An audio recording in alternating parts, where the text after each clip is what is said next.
Ah non, attention, ça risque de pas fonctionner, nous deux. Parce que moi, je suis Capricorne et toi, t'es une putain de folle dingue.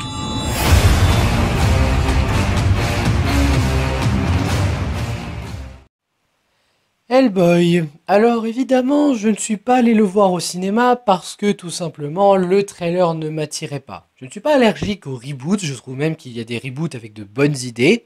Bref, les reboots, ça peut être intéressant, ça peut être convaincant, ça peut apporter des nouvelles idées, une nouvelle vision du réalisateur. Moi, ça me motive.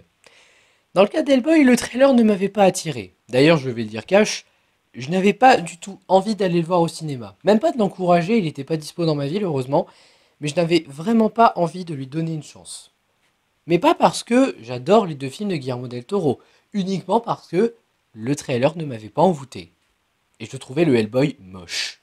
Donc maintenant je l'ai quand même regardé, et nous allons en parler en détail. Hellboy est un agent du Bureau de recherche et de défense paranormale, je suis désolé, je ne retiens pas les initiales en VO, oui parce que je l'ai regardé en VO pour une fois. Il cherche à protéger le monde, malheureusement le monde ne le voit pas du même avis, et pourtant Hellboy va devoir se battre pour sauver le monde de la reine des vampires, dont j'ai oublié le nom. Et je m'en excuse d'ailleurs. Donc qu'est-ce que j'ai pensé de ce fameux reboot? Je vais pas mentir, j'ai pas beaucoup aimé. Je ne dis pas que le film est une catastrophe, loin de là. Tout ce que je dis c'est que je n'ai pas beaucoup aimé le film. Vraiment. Il n'y a pas grand-chose à retenir du film. Bon, il y a quand même du positif, mais il y a surtout du négatif. Et je vous jure encore une fois, je ne compare pas aux anciens films, parce que ça ne sert à rien de faire ça, je ne parle que du film en lui-même. Donc, on va parler d'abord des points positifs. Le développement des personnages principaux. On a Hellboy, bien évidemment, notre agent qui fait de son mieux ses missions malgré son comportement de gamin et le fait qu'il soit très dur à maîtriser, même pour son père. C'est un personnage intéressant. D'ailleurs, c'est ce qui fait aussi que c'est un agent unique. Il en fait qu'à sa tête, mais en général, malgré tout, il arrive quand même à accomplir sa mission. Et malgré ça, son père le sait. D'ailleurs, il a une relation assez intéressante avec lui, même si, voilà, hein, ça vole pas très haut, mais ça vole quand même un peu. Bref, Hellboy, c'est un bon personnage travaillé ici. Puis même lui se re-questionne sur je suis un monstre, est-ce que ça veut dire que je dois aider les monstres? Est-ce que ça veut dire que je suis un humain? Et ses origines, on en reparlera en partie spoil parce que je peux pas en parler ici. Ensuite, on a Alice, la fameuse voyante. Alors, Alice, c'est une gamine qu'Hellboy a sauvée dans le passé d'une malédiction, enfin, d'un fléau, bon, d'un phénomène paranormal. Voilà, comme ça, pas de jaloux. D'ailleurs, c'est le nom du bureau. Elle décide d'aider Hellboy parce qu'elle a une dette envers lui, j'imagine, et qu'elle semble bien l'apprécier comparé aux autres. C'est peut-être la seule qui apprécie les monstres en plus de son père. Enfin, les monstres qui apprécient Hellboy plutôt. Voilà. Mais sinon, j'avoue que c'est un personnage assez attachant, bah, qui aide quand il faut. Voilà, qui sait se rendre utile quand il faut. Et dans l'équipe principale, on a aussi l'agent. Je suis vraiment désolé, je n'ai pas retenu son prénom. Donc on a l'agent qui, lui, par contre, déteste les monstres. Limite, il veut leur éradication totale. Ça peut se comprendre quand on voit ce qu'il a vécu. Je veux dire, si j'avais vécu la même chose, à savoir je suis un soldat, je perds mes amis à cause d'un monstre, enfin, mes amis, mes camarades à cause d'un monstre, et justement après, il y a des conséquences, si je puis me permettre de le dire comme ça, je peux comprendre qu'il déteste les monstres. Et oui, ça parle purement de racisme hein, dans ce film. Je pense en parler un peu dans les Seuls del Toro, mais là, ça en parle beaucoup plus. C'est pas une mauvaise idée. Traiter le racisme avec ces deux personnages, à savoir le côté ange qui apprécie les monstres sans les considérer tous comme des bons monstres, et le côté démon qui voit tous les monstres comme de vraies calamités. Ça, j'avoue que pour une équipe de 3, ce contexte-là, c'est intéressant. Sinon, en personnage, on a bien sûr le professeur Brown. Alors, le professeur Brown, j'avoue que la version n'est pas mauvaise. Je pense pas que ce soit le même acteur qui le reprend. Par contre, je suis sûr que j'ai déjà vu cet acteur quelque part. C'est pas le père de Hope dans Ant-Man et Ant-Man et la Guêpe. Je crois que c'est lui, mais il faudra que je vérifie. Bon, à part ça, lui, c'est un père qui fait de son mieux pour élever son fils, malgré qu'il n'ait pas reçu de leçons, d'éducation, on va dire. Il a dû se débrouiller tout seul ou des choses comme ça. Et surtout qu'avant, c'était un chasseur de monstres. Ah oui, oui, oui, le professeur Brown, dans cette version, c'est un chasseur de monstres. Non, c'est pas Van Helsing. J'avoue qu'on n'est pas loin quand même. Hein. Il y a de quoi se poser la question. Bon, enfin bref, c'est un bon personnage aussi, avec sa relation père-fils avec Hellboy qui est compliquée, parce que il fait de son mieux pour l'aider, pour le considérer comme un fils, comme le fils qu'il a voulu avoir, pour l'aider à avancer, tout ça. Malheureusement, il y a des décisions qu'il a prises, c'est à se demander s'il aime réellement son fils. Mais ça encore, c'est un détail dont on reparlera plus tard si vous le voulez bien. Sinon, dans les personnages, je n'ai pas grand-chose à ajouter. Je pense qu'on peut passer directement aux autres qualités du film, si je peux me permettre de le dire comme ça. Les décors. Les décors sont assez jolis. Décidément, même dans les films pas terribles, les décors sont assez travaillés et ils sont plutôt jolis à regarder. Je dois admettre que j'aime bien les décors de ce film. Même les nouveaux lieux qu'on découvre ou quoi que ce soit, c'est intéressant. Vraiment, j'aime bien. J'aime bien la manière dont c'est fait. Après, voilà, les décors sont jolis, mais si les décors ça suffit à faire un bon film, je pense que presque tous les films mériteraient d'être considérés comme des bons films. Ensuite, on a quelques musiques qui étaient assez bonnes. Je dois admettre qu'il y a des musiques que j'ai bien appréciées, qui collaient bien avec l'ambiance et l'univers. Mais pas toutes. Quand je dis quelques musiques, c'est vraiment quelques musiques qui se démarquent du lot. Ce ne sont pas la majorité des musiques, c'est vraiment une partie seulement qui s'en démarque. Ensuite, on a la mise en scène qui est...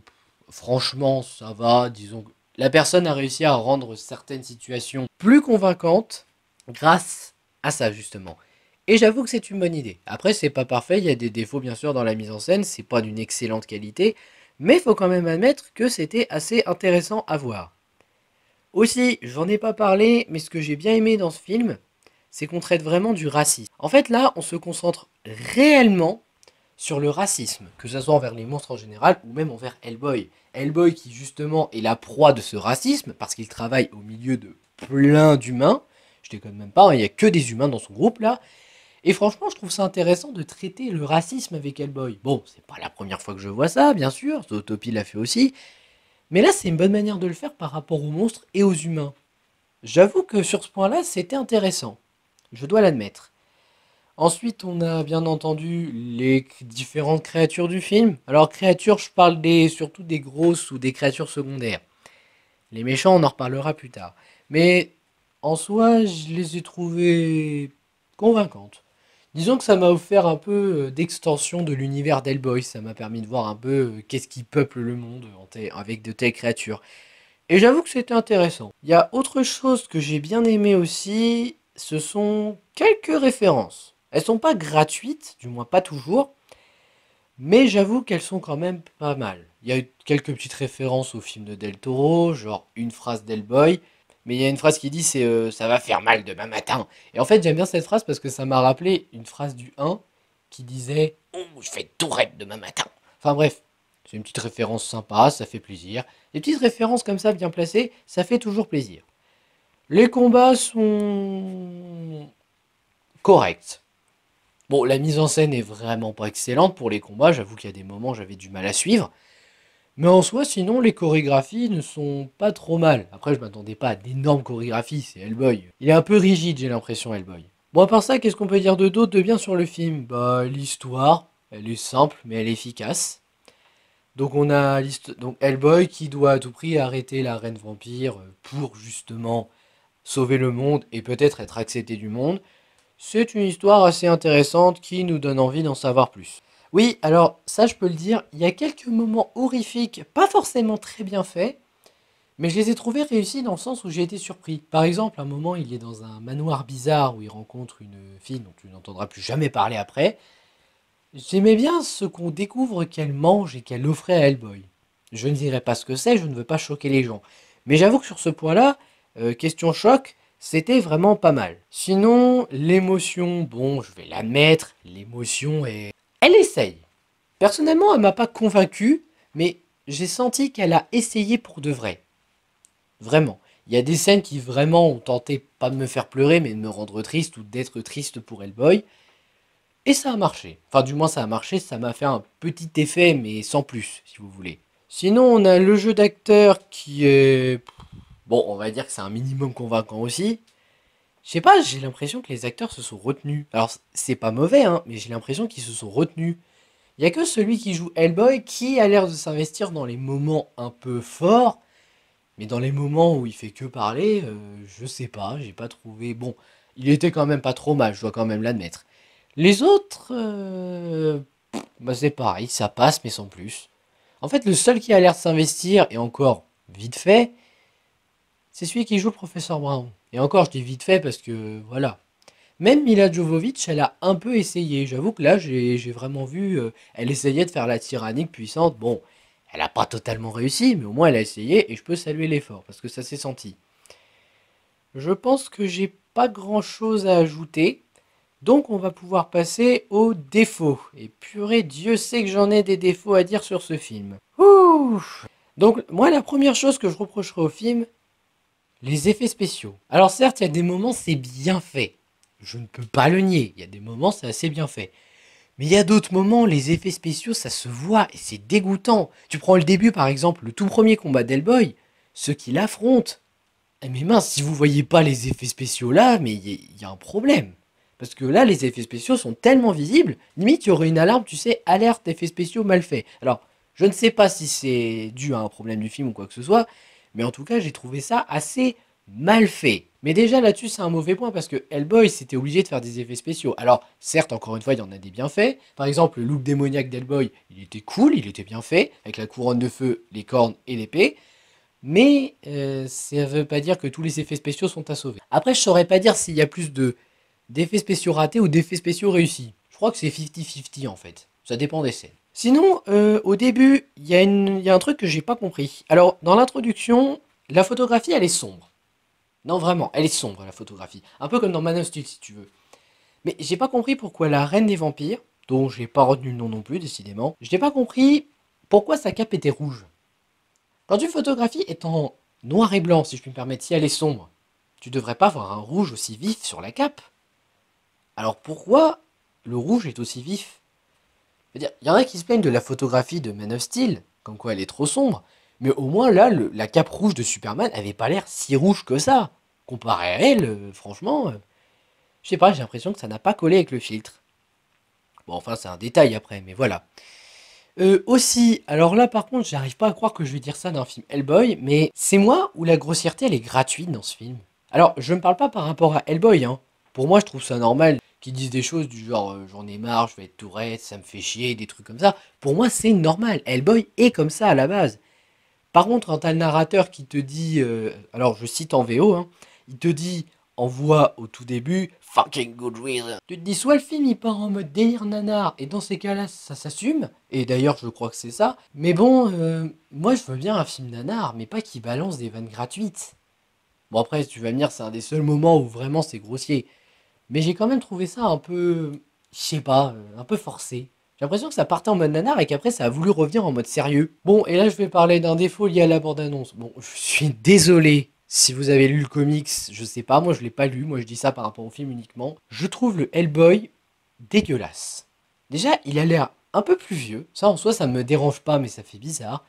Mais on voit trop que le comédien il porte un masque. Le souci c'est que là, un Hellboy, je sais pas s'il fait plus réaliste, mais en tout cas il fait plus moche. Et moi ça me dérange parce que je demande pas forcément que le perso soit beau à suivre, mais quand tu fais un personnage en mode réaliste, tu peux essayer de le faire un peu plus convaincant que ça quand même. C'est pas compliqué. Bon après c'est pas grave en soi, c'est vrai, mais tu peux essayer au moins, ça te coûte rien d'essayer. Aussi, alors là faut qu'on en parle. Il y a des faux raccords, c'est incroyable. C'est vrai que je deviens de plus en plus expert en faux raccords, mais je vous jure que j'essaye de ne pas y faire attention. Mais là, on va m'expliquer un truc. Hellboy est en train de se limer les cornes, pardon, se limer les cornes. Cependant, je suis sûr d'une chose. Un démon, les cornes, c'est fixé. Donc normalement, si tu passes une ligne dessus, ça ne peut pas bouger. Même légèrement. Et oui, je sais ce que vous allez me dire, ouais, mais ça, c'est un détail. Oui, bien sûr, mais ça reste un faux raccord, et il aurait fallu mieux fixer le truc. Même si ça ne reste encore une fois que mon avis. Sinon, quand on parle de faux raccords, on en parle des téléportations. Non, parce qu'il y en a quand même pas mal dans le film, hein. Alors, il y en a une, elle est trop forte. T'as Hellboy qui est en train d'observer des géants. Il est au milieu du tronc, il regarde. Il a un espace devant lui, devant son regard, il regarde. Le plan d'après, il est au bout du tronc, il commence à venir. Il commence à sortir de la cachette. Et franchement, je me suis repassé le moment 3 fois pour être sûr que c'était pas un faux raccord. Bah si, c'est un faux raccord. Téléportation. Il y en a une autre aussi, quand il retrouve la reine vampire, il est loin, il est en train de lui tirer dessus, il s'est pas approché, et ben le plan d'après, la reine vampire, Mila Jovovich, elle le frappe comme s'il était en face et il vole. Téléportation. C'est là qu'on en vient en fait à un des plus gros problèmes du film. Il y a de ces coupures. C'est incroyable. On voit les coupures, on le sent. Alors, je ne dis pas que forcément il fallait rajouter des moments, mais il fallait faire des coupures mieux faites parce que là ça se voit à mort. Ça se voit à mort. Et pour que moi je les repère, franchement, il faut que ça soit balèze, hein, parce que vraiment, moi en général, les coupures comme ça, je ne fais pas attention. Mais là, vraiment, ces coupures-là, c'est juste ignoble. Bon après, encore une fois, c'est peut-être dû au fait que les scènes, les autres scènes étaient ratées ou je ne sais quoi, mais quand même, c'est moche, ça se voit. Et ça crée des faux raccords. T'as l'impression que le perso s'est téléporté. Or, c'est pas possible. La téléportation, ça n'existe pas dans ce. Ah si, ça existe. Mais uniquement pour la reine vampire, en fait. Donc non, ça ne marche pas pour Hellboy ou pour ses potes. Mais enfin, il y a que Hellboy qui a l'air de se téléporter. Sinon, oui, aussi, il y avait un héros dans l'ancien temps d'Hellboy. Encore une fois, j'ai pas lu le comics, donc je ne sais pas si c'est vrai. Je parle uniquement du film. Le nom, il m'a fait marrer tellement je pense que les mecs en avaient rien à faire. Lobster le homard. Je sais pas pourquoi, mais c'est pas un nom qui me donne envie d'encourager le bonhomme. Je veux dire, ok, des surnoms ridicules, je veux bien. Mais encore une fois, je ne pense pas que ce Hellboy se veuille vraiment nanar. Parce qu'il mélange nanar et film sérieux. Mais tu peux pas mélanger les deux genres. Soit tu fais un nanar et t'assumes que tu fais n'importe quoi, au moins pour faire rire les gens. Soit t'assumes de faire un film sérieux et tu fais un film sérieux. Tu peux pas mélanger les trucs nanar et les trucs sérieux. Ça peut pas fonctionner un mélange comme ça dans un film. Et là, c'est la preuve que ça ne fonctionne pas. Lobster le homard, non mais sérieux quoi, c'est n'importe quoi. Ça m'a pas donné envie de rire, moi je me suis dit, je me demande comment il a trouvé ce surnom. Non, il a dû se faire pincer par un homard quand il était petit. Et donc on en vient à notre problème, l'humour de ce film est nul. Hormis des blagues nanardesques assumées, encore une fois, bah là bizarrement ça m'a pas fait rire. Souvenez-vous, Robin des Bois, pour ceux qui ont lu ma critique, Robin des Bois 2018, hein, j'avais dit que je m'étais bien marré à voir les soldats avec des boucliers anti-émeute, Robin tirer 4 flèches à la seconde, et même des arbalètes spéciales géantes, alors que ça n'existait même pas à cette époque. Enfin bref, de ce côté-là, j'avais bien rigolé. Mais là, bizarrement, il y a eu des blagues nanardesques assumées, mais non, ça m'a pas fait rire. Mais je pense encore une fois que c'est dû au fait que ce film mélange humour débile, donc de nanar, mais l'humour débile, ça peut faire rire, hein. Tenacious D, par exemple, ça me fait toujours rire comme film, et film sérieux. Mais tu peux pas mélanger les deux, encore une fois. Soit tu fais l'un, soit tu fais l'autre. Donc Hellboy, non. Bon, par contre, je voudrais parler de ça maintenant, parce que sinon je vais oublier. Parlons des méchants. Donc, Mila Jovovich, j'ai rien contre elle. Le fait qu'elle joue une reine vampire qui veut à tout prix dominer le monde, je veux bien. Mais en fait, j'aurais aimé une autre raison de plus, une raison secondaire. Je sais pas, genre elle est dégoûtée des humains, elle a perdu l'amour de sa vie à cause des humains, je sais pas. Et justement, c'est ça le problème. Je veux bien donner une chance au film, hein, mais encore une fois, ça aurait été un nanar. Je me serais pas demandé pourquoi elle veut à tout prix détruire le monde. Je me serais dit, ah, elle veut détruire le monde. Raison classique, mais pour un nanar, ça marche. Or, encore une fois, c'est aussi un film sérieux, donc j'ai besoin de savoir la raison.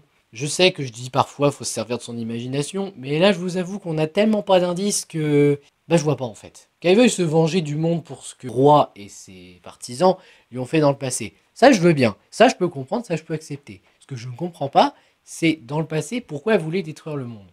En fait, même la voix off te le dit pas. Comme je l'ai dit, elle dit fucking good reason. Oui, mais nous, on veut la savoir, cette fucking good reason. Et enfin, aussi, son acolyte.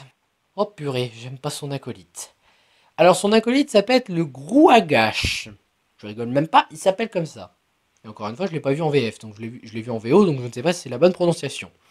C'est un cochon géant, genre un sanglier. Non, je crois pas que ça soit le cousin de Pumba, mais il travaillait pour les fées qui volaient les enfants à l'époque. Et en fait, Hellboy l'a fait bannir, si je peux dire. Il l'a mis au chômage. Depuis, il veut se venger de ça. Comment vous dire que ce méchant secondaire est pourri? Non, parce que moi, je veux bien un méchant secondaire, même qui n'en veut pas forcément à Hellboy, qui s'en prenne à lui. C'est normal, s'il est sur son chemin ou si le méchant est à tout prix déterminé à s'en prendre à Hellboy, je veux bien. Là, il a une raison personnelle d'en vouloir à Hellboy. Pourquoi ne pas lui avoir fait une meilleure raison que ça? Je sais pas, du genre, il a perdu une de ses cornes, je sais pas comment on appelle ça. il a perdu une de ses cornes de son museau, et résultat, il en veut à Hellboy à cause de ça, parce qu'il n'est plus aimé par les siens. Je sais pas, un truc comme ça, mais ça aurait été tellement plus convaincant que bouhouhou, à cause de lui, j'ai perdu mon travail. En plus, tu le vois la première fois, c'est un bébé. Je déconne même pas. La première fois en flashback, pardon, pas la première fois tout court. Mais vraiment, ce méchant secondaire, il est honteux. Enfin voilà, pour moi, le méchant secondaire, il est pourri. La reine des vampires est un peu mieux, d'accord, même si elle a pas de vraie motivation. Mais le méchant, là, il est vraiment pourri. Oui, il y a une séquence dont j'aimerais reparler, et là même pas partie spoil, hein, parce qu'en fait, c'est une séquence qu'on va voir, mais qui n'aura, et je ne plaisante pas, aucune conséquence sur la suite du film, avec la fameuse Baba Yaga. Alors, je ne vais pas raconter là, je parlerai de ça en partie spoil, mais en clair, Hellboy nécessite l'aide de quelqu'un, il va voir Baba Yaga parce qu'apparemment elle est disponible. Hellboy lui a promis quelque chose, mais il ne tient pas sa parole, et elle lui dit mais vite-toi, je reviendrai vers la fin du film pour prendre ce qui me revient de droit après ce que tu m'as fait. Sauf qu'elle n'est jamais revenue. Bon, après, vu comment est la fin, c'est peut-être tourné dans une suite, mais non, j'y crois pas du tout. D'ailleurs, le film apparemment n'a pas fait de très bons résultats au box-office, donc ça m'étonnerait qu'on ait une suite. Donc la Baba Yaga, je pense qu'on peut l'oublier avec sa scène. Mais je parlerai de cette scène. Excusez-moi, parce que chaque fois que je pense à cette scène, maintenant j'ai envie de vomir. Oui, aussi, ça je veux en parler, la prévisibilité. Le film est prévisible, du moins sur certains points. Par exemple, le soldat qui accompagne Hellboy, encore une fois, je n'ai pas retenu son nom, je m'en excuse, c'est tellement prévisible comment ça va se passer avec lui. Franchement, moi j'ai juste vu sa cicatrice sur le côté, j'ai compris les deux trucs qui allaient lui arriver. J'ai deviné que non seulement il avait vécu des choses pas terribles avec les monstres, et rien qu'avec ça déjà, on a tous compris, mais même le deuxième, je l'ai vu venir. Dès que je l'ai vu la première fois prendre le sérum même en cachette, je me suis dit, ah, à mon avis, ce sérum, c'est pour cacher quelque chose que tu détestes. Et j'avais raison. Et je vous jure que je fais pas exprès, hein, mais voilà. J'ai pas grand chose à ajouter sur les défauts. Donc en spoil, on va d'abord reparler de Baba Yaga, parce qu'il faut qu'on en parle. Donc le passage avec Baba Yaga, il ne sert à rien du tout. Aussi, Hellboy a trouvé une piste pour avancer, mais sincèrement, j'aurais préféré une autre manière de faire. Mais à part ça, ça ne sert à rien du tout. Tu as juste une bataille gratuite, tu apprends à connaître Baba Yaga alors que tu ne la reverras pas dans la suite du film. Et tu comprends juste qu'elle en veut à Hellboy de lui avoir détruit un œil. Et en fait, elle veut un des yeux d'Hellboy pour se venger, en échange des informations. Hellboy accepte, mais comme c'est un petit anti-héros qui fait son malin, il lui dit tu auras mon œil quand tout ça sera fini. Je ne t'ai jamais dit, on n'a jamais dit quel laps de temps on avait pour faire ça. C'est rusé, mais en même temps c'est un petit peu débile. Parce qu'en général, quand tu dis ça, c'est vraiment que tu donnes ton œil tout de suite. Après cette scène, elle lui dit du genre ouais, je reviendrai, je prendrai ton œil et je tuerai tous ceux que tu aimes. Ouais, bah il y en a déjà un qui est mort. Voilà.